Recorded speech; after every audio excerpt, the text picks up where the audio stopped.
अस्सलाम वालेकुम, welcome back to my channel. कैसे हैं आप सब? उम्मीद है कि आप सब ठीक होंगे। आज मैं आपके साथ दुरेफशा के एक ड्रेस का डिज़ाइन शेयर करूंगी, जिसके लिए मैंने कतान सिल्क का फैब्रिक लिया है। मटेरियल जो मैं यूज़ करूंगी वो मैं आपको साथ साथ बताती जाऊंगी। सबसे पहले मैंने एक नेकलाइन ड्रॉ करना है, जिसके लिए मैंने 6 इंच चौड़ाई और 4.5 इंच गहराई ली है। उसको मैंने एक पेपर के ऊपर ड्रॉ करने के बाद इस तरह से काट लिया और फिर उसको शर्ट के ऊपर रख कर ड्रॉ कर लिया।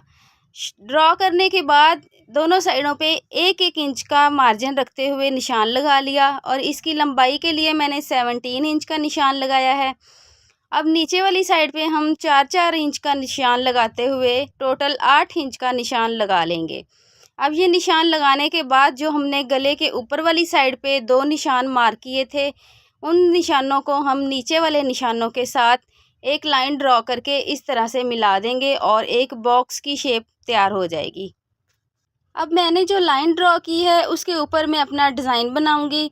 सबसे पहले मैंने आरी से कट बीड्स लगाए हैं और इनको इस तरह से लगाते हुए जितनी भी हमने सारी लाइन लगाई है वो लाइन कंप्लीट कर लेंगे।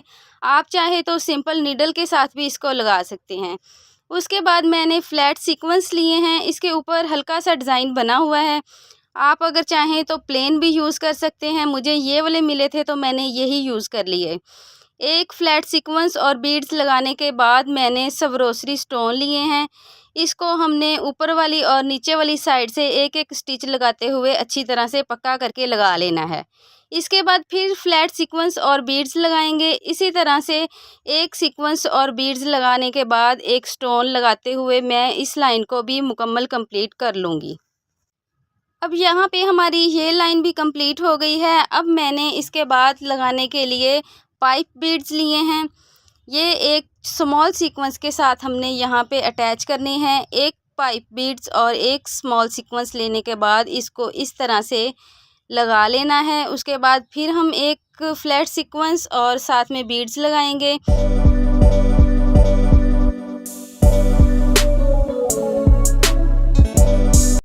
फिर इसके बाद मैंने फ्लावर सीक्वेंस लिए हैं। फ्लावर सीक्वेंस को हमने यहाँ पे एक बीड्स के साथ लगाना है। इसी तरह से मैंने यहाँ पे टोटल 3 फ्लावर सीक्वेंस लगाए हैं। उसके बाद फिर एक फ्लैट सीक्वेंस और बीड्स लगाने के बाद फिर मैंने पाइप बीड्स लगाना है। इसी तरह से इसको रिपीट करते हुए मैं यहाँ पे अपनी ये वाली लाइन भी कंप्लीट कर लूँगी। अब यहाँ तक हमारा डिज़ाइन जो है वो मुकम्मल तौर पे कंप्लीट हो चुका है।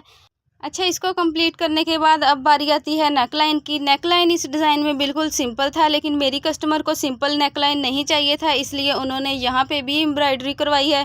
तो मैंने नेकलाइन पे भी इस तरह से ये मुकम्मल डिज़ाइन बना लिया है। अब यहाँ पे हमारा नेकलाइन कंप्लीट हो गया है, तो दरमियान में जो खाली जगह है वहाँ पे हम एक एक सीक्वेंस लगाएंगे। 2-2 इंच का मार्जिन छोड़ते हुए मैं इस तरह से निशान लगा लूँगी। इसके बाद एक फ्लैट सीक्वेंस हमने डबल धागा लेकर उसके दोनों साइडों पे एक एक स्टिच लगाते हुए इसको अच्छी तरह से इस तरह लगाने के बाद नीडल कपड़े के नीचे ले जाकर पक्का कर देना है और फिर यहाँ से धागे को काट देना है। इसी तरह से एक एक सीक्वेंस करके मैं यहाँ पे सारे सीक्वेंस कंप्लीट कर लूँगी। ये देखें, आप कंप्लीट हो गए हैं सारे सीक्वेंस। अच्छा, स्लीव्स को मैंने दरमियान में से इस तरह सिलाई लगा ली थी ताकि फ्रेम आसानी से लग सके। यहाँ पे मैंने अपनी शर्ट जो है वो स्टिच कर ली है। इसका डिज़ाइन आप देख सकते हैं और मुझे ज़रूर बताइएगा कि आपको ये वाला डिज़ाइन कैसा लगा। अच्छा, अगर आपको वीडियो अच्छी लगे तो प्लीज़ इसको लाइक और सब्सक्राइब ज़रूर कीजिएगा। इंशाल्लाह मैं आपके लिए इसी तरह से वीडियोस बनाती रहूँगी। अच्छा, फ्रंट नेकलाइन छोटा होने की वजह से मैंने इसकी बैक साइड पे 3 इंच की पट्टी बनाई है और उसके ऊपर 2 हुक्स लगाई हैं ताकि हम इसको ईज़िली पहन सकें। अब यहाँ पे मैंने स्लीव्स भी कंप्लीट कर लिए हैं और नीचे मैंने इसके पल्टा लगाया है गोल्डन कलर का, ताकि ये थोड़ी सी ज़्यादा अच्छी लुक आए। और इसकी शर्ट और दामन पे मैंने गोल्डन टच देने के लिए पल्टा लगाया है। अब इसके ट्राउज़र पे भी मैंने इसी तरह से डिज़ाइन बनाया है और इसको स्टिच कर लिया है। यहाँ पे हमारा मुकम्मल जो ड्रेस है वो बिल्कुल तैयार है।